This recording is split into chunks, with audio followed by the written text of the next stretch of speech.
Presentamos el módulo de inicio, realizado por los estudiantes de primero de EMS, con el objetivo de comprender el pasado utilizando herramientas de inteligencia artificial. ¿Qué mundo quedó después de la Segunda Guerra Mundial?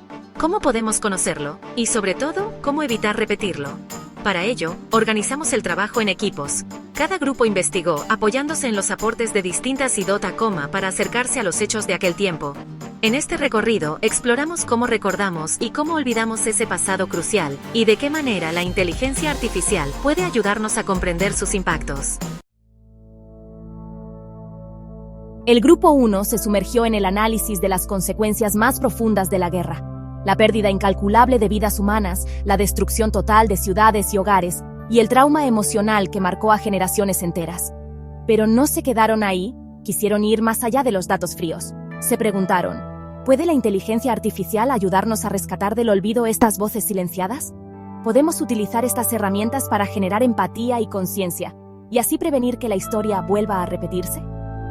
A través de diálogos imaginarios, los estudiantes dieron voz tanto a víctimas anónimas como a líderes históricos, resucitando esas voces del olvido.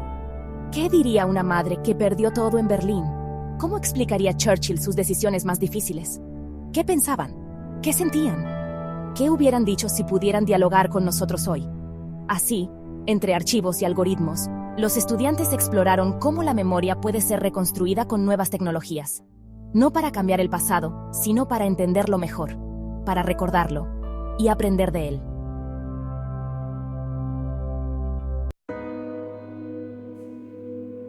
El Grupo 2 abordó uno de los temas más dolorosos de la historia humana, el genocidio. Primero buscaron distintas definiciones proporcionadas por distintas inteligencias artificiales, para luego compararla con la definición establecida por la ONU. Investigaron sus características esenciales, la intención de destruir, total o parcialmente, a un grupo humano por razones étnicas, religiosas o nacionales. Frente a esta realidad, exploraron algunos de los casos más estremecedores del siglo XX. La Segunda Guerra Mundial nos lleva a comprender el horror del Holocausto, el ejemplo más extremo del genocidio planificado. La industrialización de la muerte, la propaganda del odio y la indiferencia del mundo dejaron una herida imposible de cerrar. Pero al adentrarse a ese dolor, investigaron que no fue el único en la historia de la humanidad. El genocidio armenio, perpetrado durante el Imperio Otomano, en la Primera Guerra Mundial, ha sido un caso muchas veces silenciado, pero clave para comprender el término mismo de genocidio. Supimos que, con orgullo, Uruguay fue el primer país en el mundo en reconocer a este como genocidio, a través de una ley en 1965 y otros países le siguieron. El pueblo armenio aún sigue buscando el reconocimiento oficial de su pasado, por parte de la ONU y de la propia Turquía en la actualidad. Luego, volvieron la mirada hacia nuestra propia historia. ¿Fue el exterminio del pueblo charrúa un genocidio? Exploraron la delicada línea entre la pérdida cultural, la asimilación forzada y la aniquilación sistemática, analizando la complejidad de la memoria histórica.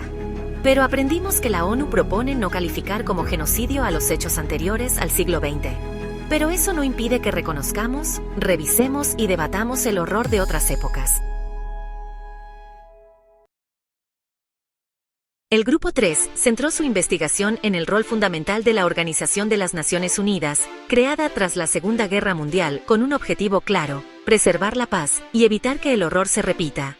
Exploraron cómo la ONU actúa en contextos de crisis humanitaria, promueve los derechos humanos y fomenta el diálogo internacional, incluso en los escenarios más complejos del presente. Pero también abordaron un problema contemporáneo que amenaza la paz desde otro frente: la desinformación. Analizaron cómo la inteligencia artificial, si se usa con malas intenciones, puede fabricar noticias falsas, alterar discursos y generar confusión entre la verdad y la mentira. Para demostrarlo, crearon ejemplos concretos de titulares y videos generados con IA, mostrando cuán fácilmente puede construirse una narrativa falsa. Este ejercicio no buscó engañar, sino alertar. La misma tecnología que usamos para aprender, también puede utilizarse para manipular. La pregunta quedó abierta: ¿seremos capaces de usar la inteligencia artificial no para dividir, sino para unir? Los tres grupos exploraron algo más que hechos históricos.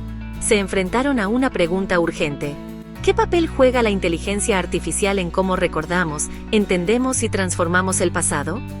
Las ventajas son impresionantes. Analizar millones de documentos en segundos. Traducir testimonios que antes eran inaccesibles. preservar la memoria de quienes ya no están. Pero la historia nos enseña a entender y cuestionar. También están los peligros, algoritmos que repiten prejuicios, información falsa que se propaga más rápido que la verdad. Y una herramienta que, si no se controla, puede ser usada para olvidar en vez de recordar. La tecnología avanza a pasos agigantados, pero lo que importa es cómo decidimos usarla. El pensamiento crítico, educación y conciencia histórica son las herramientas más poderosas para este nuevo mundo tecnológico, y que el pasado sea guía para la paz del futuro. Gracias por su atención.